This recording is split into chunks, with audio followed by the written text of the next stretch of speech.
yang mengatur lalu lintas. Kacau nih Almasar. Viral video minibus di Sumatera Utara ngotot lawan arah, bersitegang dengan pengemudi Land Cruiser.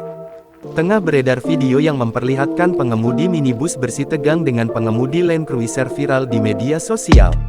Berdasarkan keterangan unggahan, kejadian tersebut terjadi di Jalan Jamin Ginting Medan, Brastagi.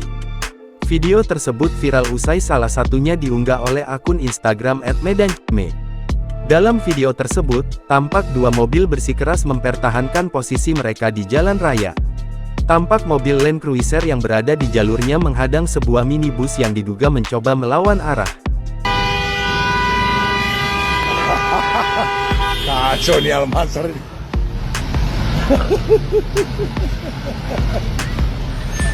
Keduanya pun beberapa saat tak ada yang mau mengalah hingga menyebabkan kemacetan di sekitar lokasi, hingga akhirnya minibus tersebut kembali ke jalurnya.